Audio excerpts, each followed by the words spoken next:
no Evangelho de Jesus Cristo, segundo escreveu Marcos, capítulo 1, do versículo 21 ao versículo 34. Vamos fazer a leitura.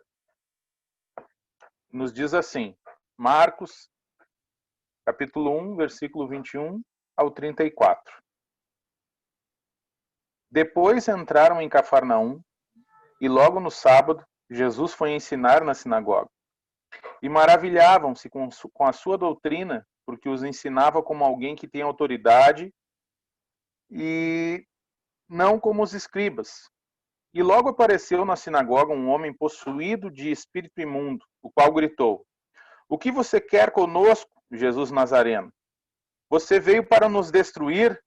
Sei muito bem quem você é, o Santo de Deus." Mas Jesus o repreendeu, dizendo: "Cale-se e saia desse homem." Então o espírito imundo, agitando-o violentamente e gritando em alta voz, saiu dele. Todos se admiraram, a ponto de perguntarem entre si: "Que é isto? Uma nova doutrina?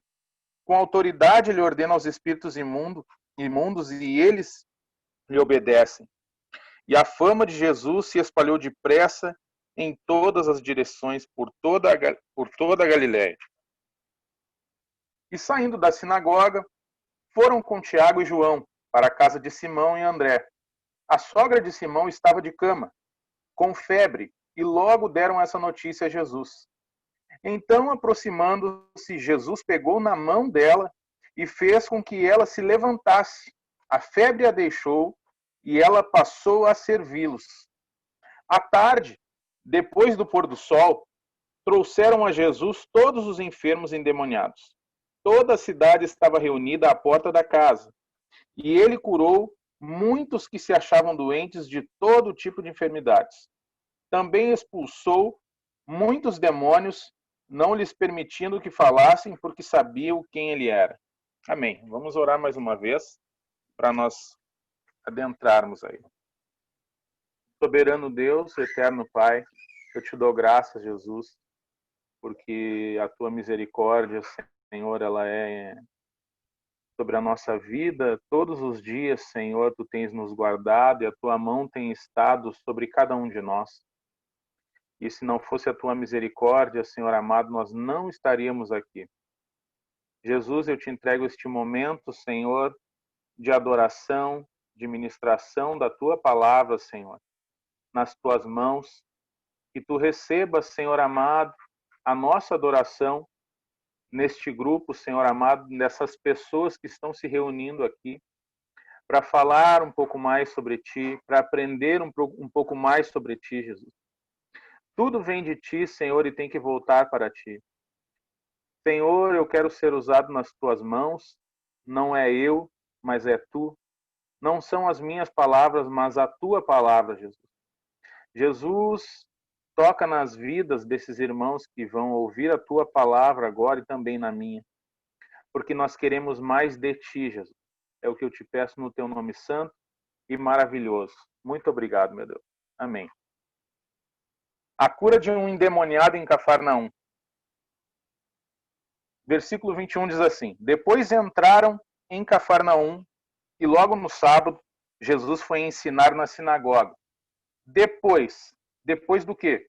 Depois da pregação de João Batista, depois do batismo de Jesus, depois da tentação de Jesus no deserto, depois ali do começo do ministério de Jesus, depois que Jesus chama os 4 pescadores, Jesus, depois disso, vai para Cafarnaum, uma cidade pesqueira, um polo pesqueiro ali, e Jesus entra em Cafarnaum, e logo no sábado, pela manhã, Jesus vai ensinar na sinagoga. Jesus foi ensinar na sinagoga, o que já era um costume de Jesus ensinar na sinagoga, porque desde pequeno já havia sido criado frequentando a sinagoga. Ele, quando criança, já ensinava na sinagoga. Então, Jesus foi à sinagoga ensinar. E ele ensina na sinagoga fazendo uso do privilégio de que Quando um rabino visitante estava presente numa sinagoga, lhe era dada a oportunidade de que ensinasse, de que falasse, de que ministrasse. Então Jesus fez uso desse privilégio, tanto como Paulo fazia uso desse privilégio ao ministrar na sinagoga. Jesus então vai ministrar na sinagoga. E eles maravilhavam-se com a sua doutrina, porque os ensinava como alguém que tem autoridade e não como os escribas. Jesus tinha autoridade. Ele não tinha autoridade como alguém que tem autoridade porque alguém lhe autoriza a ter autoridade. A autoridade estava sobre ele. Ele era o servo que não recebia ordens, mas ele era o servo de Deus que dava as ordens. Ele vem como servo de Deus que dá as ordens.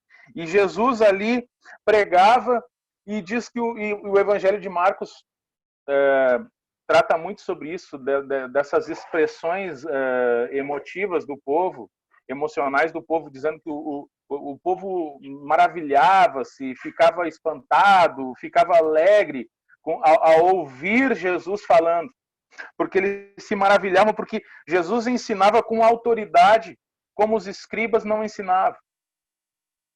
Jesus ensinava com autoridade, como os escribas não ensinavam, porque Jesus, ele era a palavra.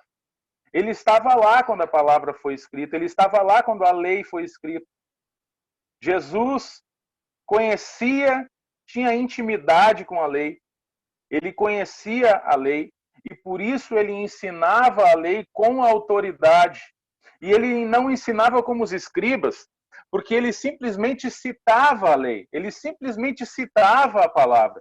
Mas os escribas não, os escribas quando eles citavam era como eu, que cito a palavra, mas citando um pregador, citando um historiador, citando algum escritor que fez um comentário bíblico. Jesus não tinha necessidade de citar um comentarista bíblico, porque ele conhecia a palavra, porque a palavra emanava dele. Então o povo se maravilhava com a forma com que Jesus ensinava a palavra na sinagoga. E eu fico tentando imaginar que experiência é essa de você sentar e ouvir Jesus pregando. E era essa a experiência que eles estavam tendo, maravilhados com aquele momento, com aquilo que eles estavam vendo e sentindo. E diz assim que, e logo apareceu na sinagoga um homem possuído de um espírito imundo, o qual gritou: o que você quer conosco, Jesus Nazareno? Você veio nos destruir. Eu sei muito bem sabemos muito bem quem você é o Santo de Deus. Aqui nesse momento, os demônios que habitavam naquele homem, eles fazem algumas afirmações e reconhecem, primeiro, a humanidade de Cristo, quando eles o chamam de Jesus Nazareno, o reconhecendo como o homem que vem de Nazaré, o reconhecendo a sua humanidade. E logo após eles dizem assim: sei muito bem quem você é. Eles sabiam quem Jesus era, eles sabiam que eles não tinham parte com Jesus. Eles não tinham parte com Jesus. Eles sabiam de onde ele vinha. Isso lembra quando Filipe encontrou o Natanael e disse para Natanael: Natanael, nós encontramos aquele de quem Moisés falou na lei e os profetas falavam na lei. E Natanael dizia assim, faz para ele uma pergunta assim, até mesmo talvez com um tom irônico, dizendo: mas pode vir alguma coisa boa lá de Nazaré? Pode vir alguma coisa boa de Nazaré? Os demônios reconhecem a humildade de Jesus e de onde ele vinha. E Jesus, naquele instante, repreende os demônios, porque Jesus não precisava dar show para ninguém. Jesus não queria causar problemas nem com os romanos, os judeus. Jesus não queria problemas com o povo.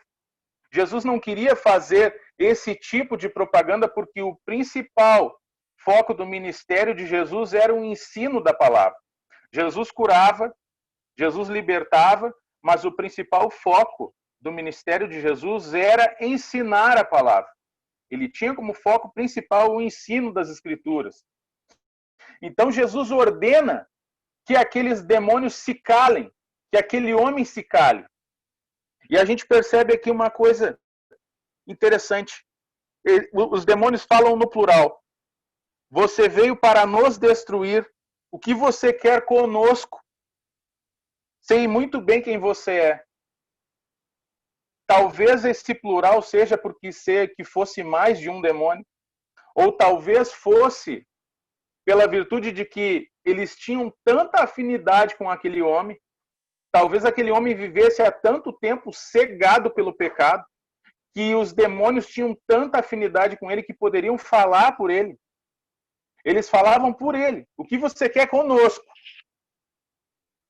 E irmãos, aqui eu abro um parênteses. Quantos irmãos como esse endemoniado nós ainda temos dentro das nossas igrejas hoje? Eles reconhecem Jesus. Nós temos pessoas hoje que reconhecem Jesus dentro das igrejas, sabem quem ele é, sabem de onde ele veio, sabem que ele vai voltar, temem o julgamento de Jesus, porém, mesmo assim, não se arrependem, mesmo assim, permanecem como estão. Mesmo assim, permanecem como estão. E Jesus ordena que eles se calem porque Jesus não queria e não precisava que demônios e o exército de Satanás ficassem fazendo propaganda e alarido de quem ele era, de quem ele poderia fazer. Mesmo assim, mais abaixo vai dizer que esse fato se espalhou rapidamente pelo dia, pelo povo. O povo começou a falar sobre isso.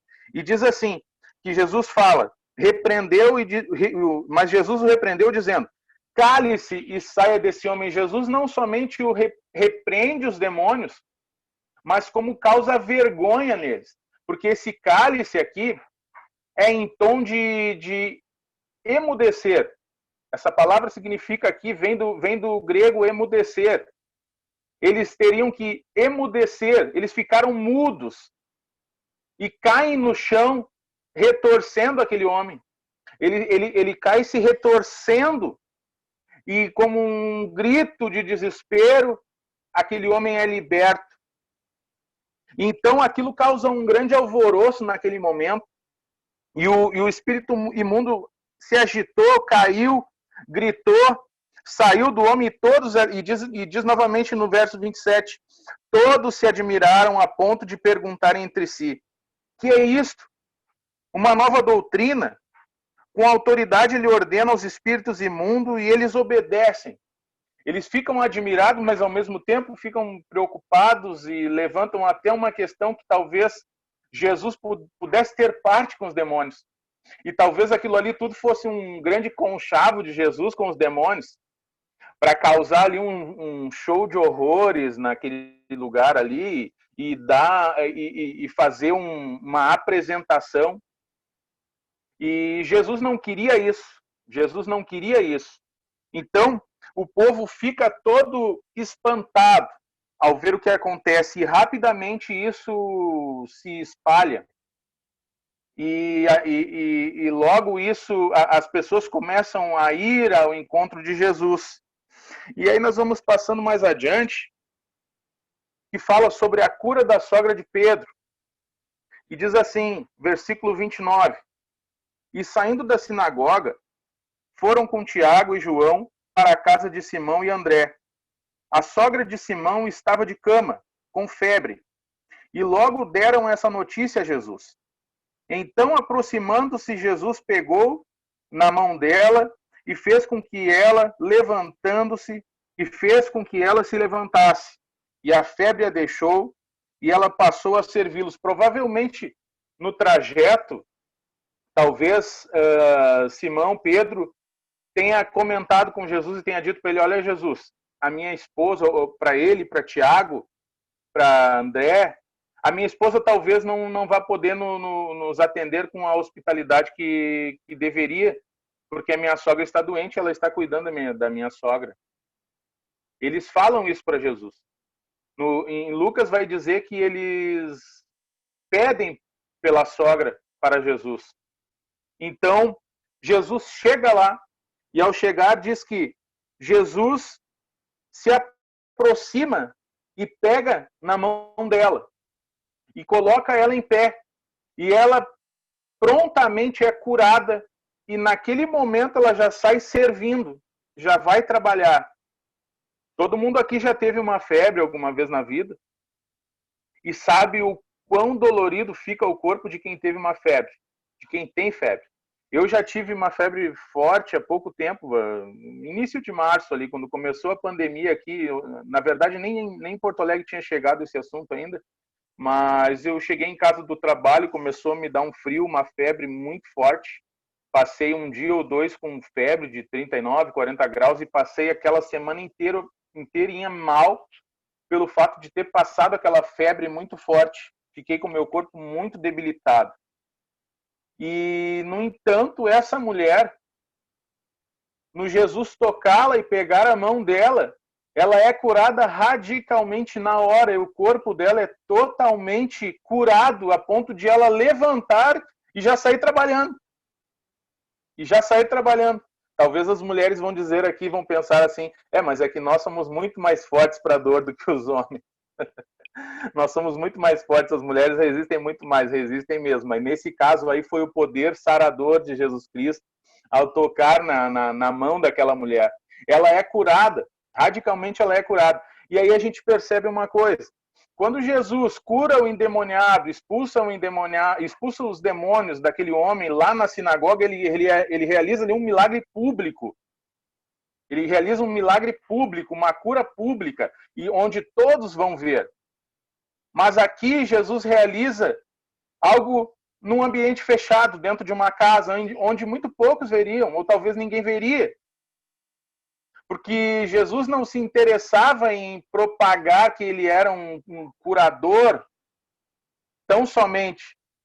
Mas Jesus se interessava mais era em ministrar o evangelho. Ele tinha pressa nisso.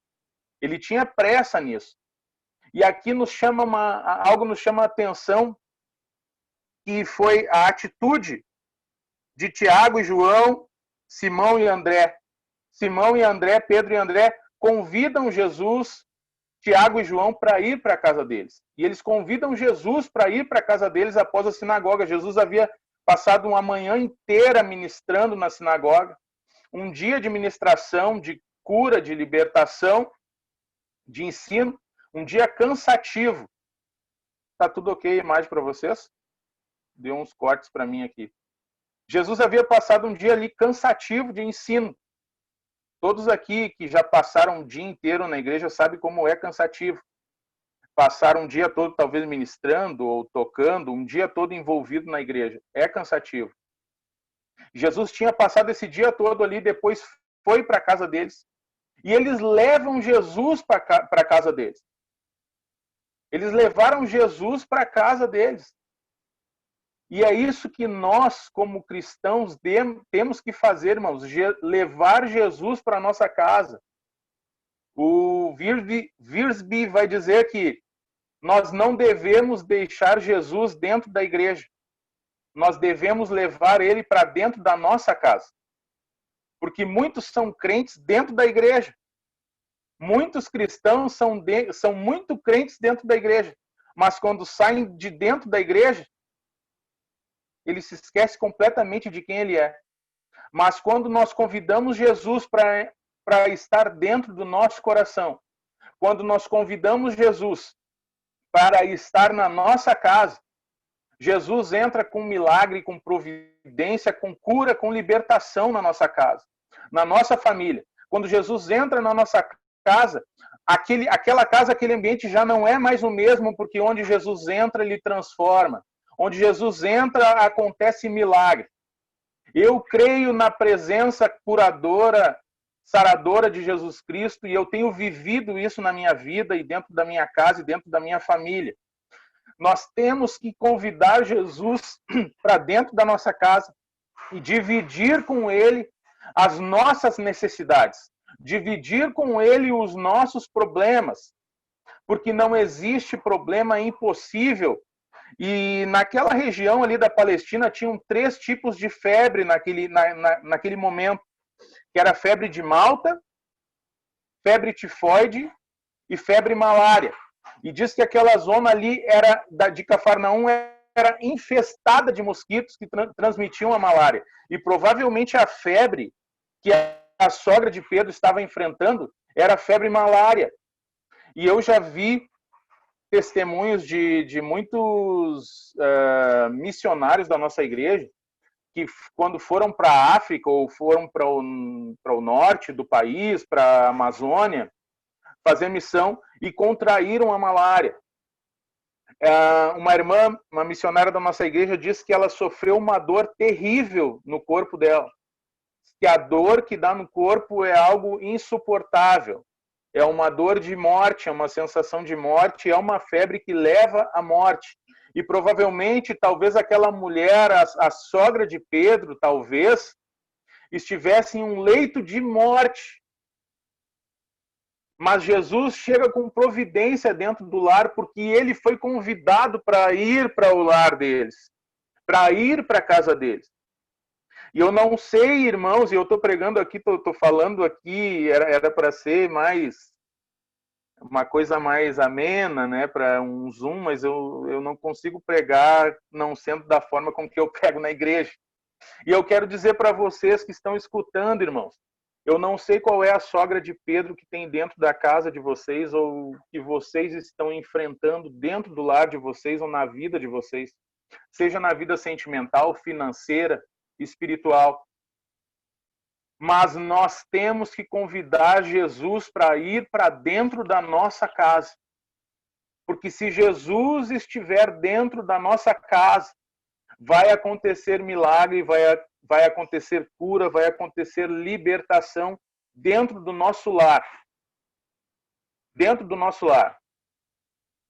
Convide Jesus para estar na casa de você. Para estar aqui dentro dessa casa. Somente Ele talvez possa trazer cura para problemas que nós carregamos dentro dessa casa, que é o nosso coração.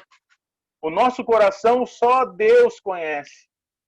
Só Deus conhece. Deus conhece o coração melhor do que nós mesmos conhecemos o nosso coração. Então é muito importante que nós cristãos tenhamos a presença de Jesus Cristo dentro da nossa casa. Para que o endemoniado se manifestasse, para que o demônio se manifestasse dentro da sinagoga, foi necessário a presença do Filho de Deus dentro da sinagoga. Foi necessário que a presença do Filho de Deus estivesse lá dentro da sinagoga para que se manifestasse o demônio na vida daquele homem. Quanto tempo talvez esse homem estivesse lá dentro daquela casa, lá dentro daquela sinagoga, convivendo com aquelas pessoas, com todos aqueles mestres da sinagoga. Talvez ele estava ali há muito tempo já, era um frequentador, talvez, da sinagoga. Assim como nós vemos muitos dentro da nossa igreja que às vezes estão ali há anos e não acontece uma transformação na vida da pessoa. Mas é necessário que haja a presença de Jesus Cristo dentro das nossas igrejas, que haja a presença de Jesus Cristo dentro da nossa casa, que haja a presença de Jesus Cristo na nossa vida, para que o milagre aconteça, para que aquele que precisa de libertação seja liberto. É necessário que haja a presença, porque sem a presença de Jesus Cristo, não tem como haver transformação. Só pode haver transformação no instante em que Jesus Cristo estiver presente. E é por isso que nós devemos convidar Jesus para estar conosco. E eu bato nessa tecla. Eu falei ontem numa live para os adolescentes e eu falei sobre esse trecho. Porque nós devemos convidar Jesus para estar conosco na nossa casa. Nós estamos passando por um momento de pandemia onde muitos estão reclusos dentro das suas casas. Alguns não podem sair de dentro de casa por motivos de saúde ou porque o pai e a mãe é de idade avançada ou porque tem um problema respiratório. E as pessoas automaticamente estão se afastando de Jesus Cristo. Estão se afastando das igrejas. As pessoas estão se afastando da fé. Estão enfraquecendo na fé. Mas é necessário, se faz necessário que nós venhamos a convidar Jesus Cristo para estar conosco dentro das nossas casas.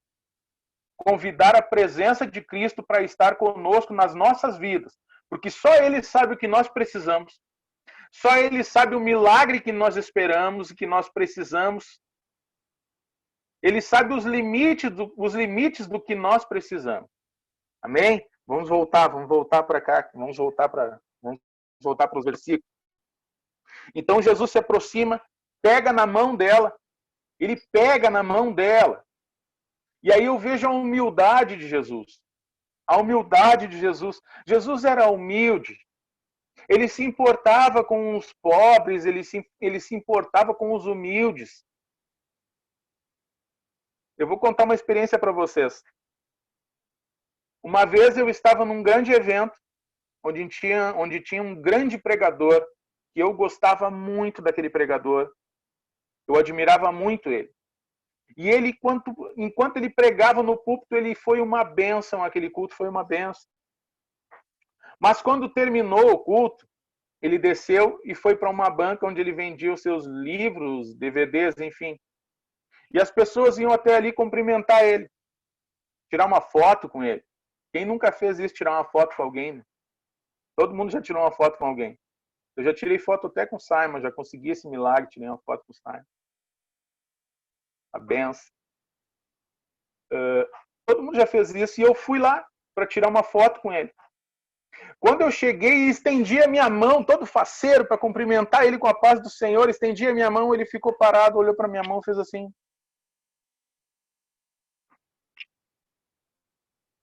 Com essa carinha. Porque ali não era o púlpito, ali não tinha muita gente vendo, ali ele não precisava ser simpático, ali ele não precisava ser agradável, né?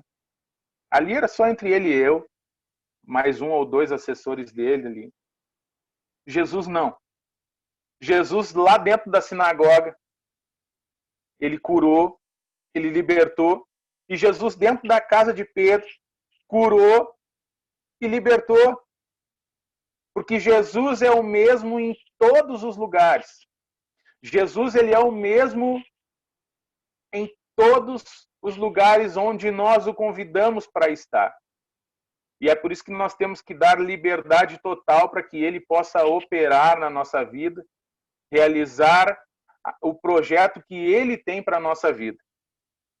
E aqui diz assim no versículo 32, à tarde, depois do pôr do sol, trouxeram a Jesus todos os enfermos e endemoniados. Toda a cidade estava reunida à porta da casa, afinal de contas a notícia tinha se espalhado, né?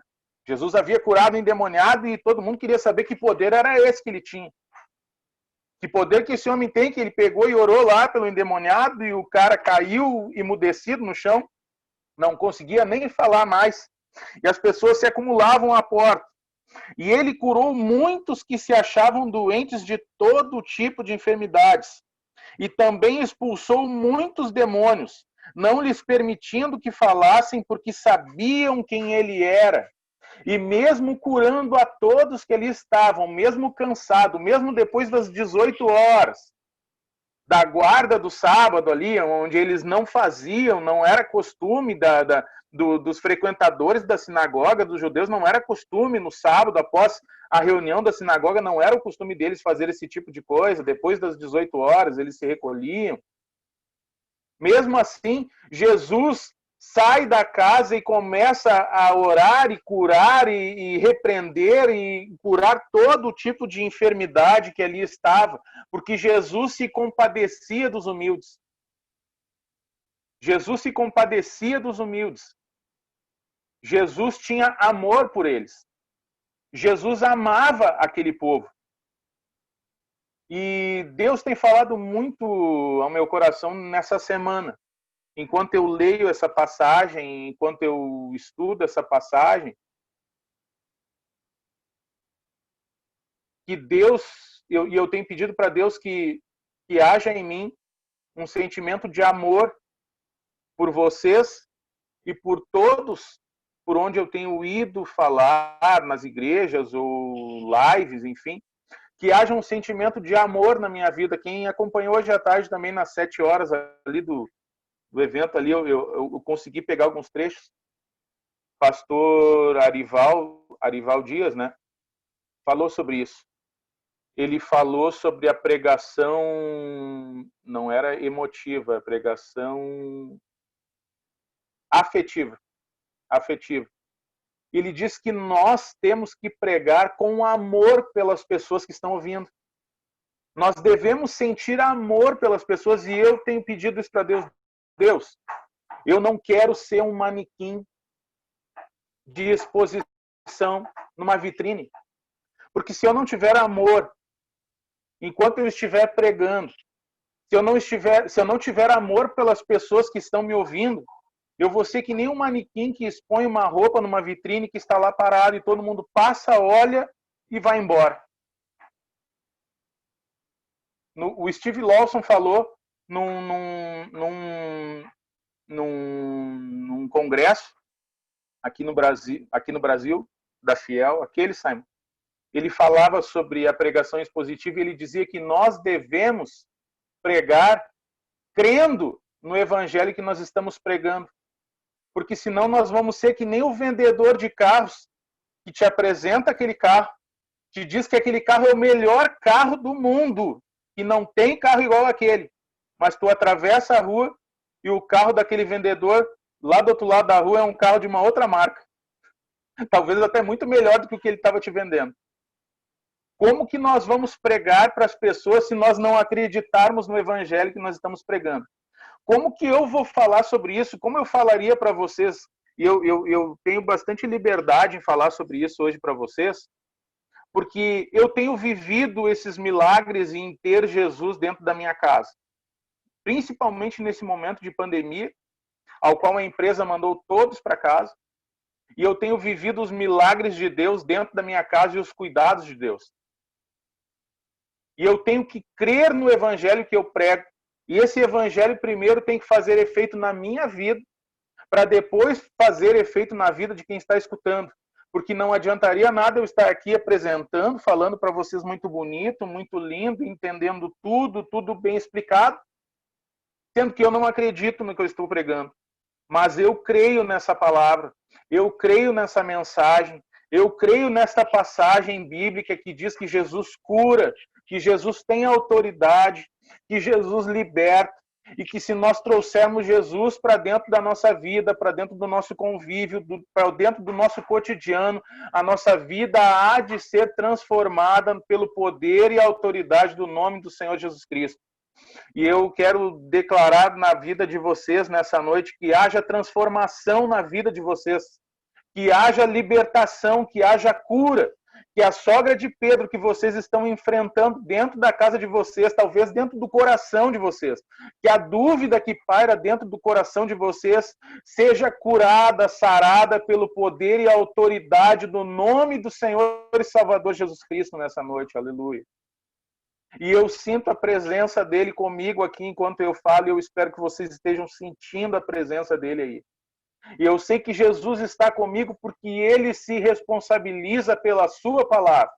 Jesus cura um endemoniado. Jesus tapa a boca daquele demônio. Porque Jesus não precisa da propagação do inferno para dizer quem ele é. Ele sabe quem ele é. Ele sabe o chamado que ele tem, ele sabe o ministério que ele tem, e ele sabe da urgência que ele tinha em pregar o evangelho e ensinar as escrituras. E eu oro para que Deus use o Simon cada vez mais, para que Deus use o Ricardo, a irmã Débora e cada um dos irmãos aqui cada vez mais, não somente aqui, como eu sei que vocês são ativos em outros grupos, o pastor Luiz e todos os irmãos, que vocês ensinem cada vez mais, porque é urgente o ensino da palavra de Deus. É urgente que nós ensinemos a palavra, porque ainda existe muita confusão, ainda existe muita gente perdida, e ainda existe muita sogra de Pedro para que seja curado dentro dos lares de muitos irmãos. Ainda existe muito endemoniado sentado dentro das igrejas, que não foi liberto. Por que isso acontece? Talvez porque ainda haja falta da presença de Jesus Cristo dentro das igrejas. Por que que ainda tem pessoas que estão vivendo dentro das igrejas em pecado e continuam vivendo de uma forma, com uma naturalidade com o pecado, a ponto de ter uma comunhão com o seu pecado, assim como esse homem talvez tinha comunhão com esses demônios que falavam por ele? Porque talvez possa estar faltando a presença de Jesus Cristo dentro da tua igreja. E como é que se traz a presença de Jesus Cristo para dentro das nossas igrejas? Cantando com os olhos fechados, balançando as nossas mãos em um movimento de êxtase? Não. Abrindo a palavra e pregando a palavra, expondo a palavra de Jesus Cristo, a palavra, o evangelho que ele deixou, o evangelho de transformação, de cura e de libertação. Eu agradeço a vocês nessa noite e peço que continue orando por mim, pela minha vida. Que Deus abençoe a vida de cada um dos irmãos. Amém?